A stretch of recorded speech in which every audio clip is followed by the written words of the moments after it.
સુરેન્દ્રનગર જિલ્લામાં વીજ ચોરી સામે મોટું ઓપરેશન હાથ ધરવામાં આવ્યું છે। પીજીવીસીએલ અને પોલીસની સંયુક્ત ટીમે સાયલા અને લીંબડી પંથકમાં વ્યાપક ચેકિંગ હાથ ધર્યું, જેમાં સરપંચ સહિત અનેક ઘરોમાં ગેરકાયદેસર વીજ કનેક્શન મળી આવતા હડકંપ મચ્યો છે।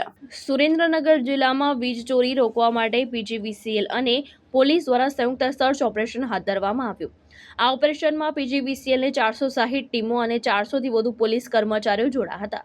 કાર્યવાહી લીંબડી તાલુકાના ચોરેનિયા સબસ્ટેશન વિસ્તારના ગામો તેમજ સાયલા તાલુકાના નોલી અને લાખણકા ગામમાં કરવામાં આવી। જિલ્લા પોલીસ વડા Premsukh Delu, DYSP, PI, PSI અને અન્ય પોલીસ અધિકારીઓ પણ કામગીરીમાં હાજર રહ્યા હતા। તપાસ દરમિયાન બુટલેગર અને અસામાજિક તત્વોના ઘરોમાંથી મોટા પાયે વીજ ચોરી ઝડપાઈ। ખાસ કરીને લાખણકા ગામમાં સરપંચ સહિત કેટલાક લોકોના ઘરેથી ગેરકાયદેસર વીજ કનેક્શન મળી આવ્યા હતા। ટીમોએ ગેરકાયદેસર કનેક્શન ઉપરાંત ઇલેક્ટ્રિક સગડી, હીટર અને એસી સહિતનો મુદ્દામાલ પણ જપ્ત કર્યો છે। સુરેન્દ્રનગર જિલ્લામાં જે ઘણા બધા જે માફિયાઓ અને જે બદમાશ તત્વો છે, આના ઉપર કાર્યવાહી માટે સુરેન્દ્રનગર જિલ્લા પોલીસ અને પીજીવીસીએલની ટીમ દ્વારા સંયુક્ત રૂપથી જે ઘણા બધા જે ગામડાઓ છે, નોલી, લાખાવડ, રામપરા અને સૌકા, આ ગામડાઓમાં પોલીસ અને જે પીજીવીસીએલની બંનેની ટીમો સાથે રહીને અને કાર્યવાહી કરવામાં આવેલ છે।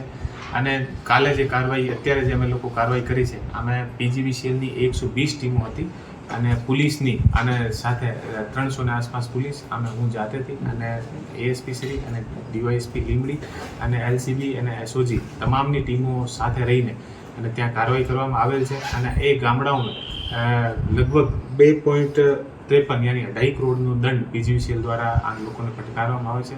ઘણી બધી જગ્યા અમને એવી રીતે એમઓ અને એવી રીતે મળ્યા કે પીજીવીસીએલના 10 જે થાંભલા હોય એ બીજી જગ્યાથી ચોરી કરીને અને આને પોતાના ઘર સુધી પીજીવીસીએલની જે મેઇન લાઇન અને જે ટ્રાન્સફાર્મર છે ત્યાંથી લઈ જાય અને આસપાસના જે લોકો છે એ તમામ લોકોને લાઇટ પણ એ લોકો વીજળી પણ આપતા હોય છે।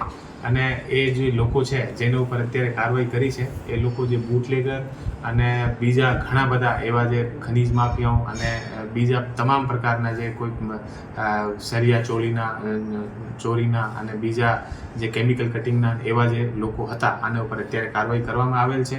અને આગળ પણ પીજીવીસીએલની ટીમ આ પીજીવીસીએલની જે અત્યારની કાર્યવાહી હતી, આ સુધી એટલી મોટી કાર્યવાહી ક્યારેક નથી થઈ। લગભગ 120 આસપાસ પીજીવીસીએલની ટોટલ આખા ગુજરાતી સ્ટેટથી ટીમ આવી હતી અને તમામને ભેગા મળીને આ કાર્યવાહી કરવામાં આવેલ છે। અને આનો એક સારો મેસેજ પણ એક જે છે એ ગયો છે। અને જે આ રીતે અલગ અલગ 10 પોલ એ લોકો મૂકીને અને પોતાના આખો જે વિસ્તાર છે ત્યાં ગેરકાયદેસર એ લોકો વીજળીનો ઉપયોગ કરતા હોય છે અને આનો અવૈધ રૂપથી પણ એ લોકો ઉપયોગ કરતા હોય છે। આરોપીઓ છે એમની પોલીસ ફરિયાદ કરી છે?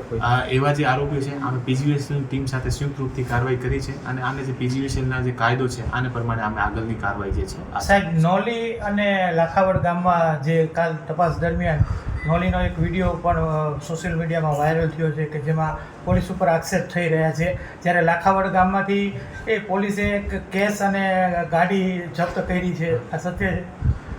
એ જે એવા અમારી સાથે જે બધી તમામની પોલીસની ટીમ હતી, અમે એવા જે એલિગેશન લોકો લગાવતા હોય છે એટલા માટે તમામ જે પોલીસ હતી આને પાસે બોડી વોર્ન કેમેરા લગાવેલા હતા। આને અલાવા પીજીવીસીએલની જે ટીમ હતી તમામ ટીમ સાથે એક વિડીયોગ્રાફર પણ ત્યાં મૂકવામાં આવેલો હતો। એટલા માટે એવા જે બદમાશ તત્વો હોય છે એ જાણીબૂજીને અને એવા એલિગેશન કરતા હોય છે। એવા એલિગેશનમાં ક્યારેક પણ કોઈ સચ્ચાઈ નથી। અને એક જગ્યા અમને કેસ મળ્યો હતો તો આ કેસના લોકોને સામે બોલાવીને અને આ કેસને ત્યાંથી જપ્ત કરીને અને પોલીસ સ્ટેશન ડાયરીમાં અમે એન્ટ્રી તક અમે કરી છે બધા સામે। ફક્ત એક જગ્યા અમને કેસ મળ્યો અને આ જે કેસની અમે સ્ટેશન ડાયરીમાં એન્ટ્રી કરી અને આસપાસના જે લોકો હતા, જે પડોશી ઘર હતા, આને પણ અમે બોલાવીને અને આને સામે ગણતરી કરીને અને તમામ જે કેસ છે એ પોલીસ સ્ટેશનમાં લાવીને અને આના ઉપર જે કાયદેસરની કાર્યવાહી છે આ અમે લોકો કરી છે।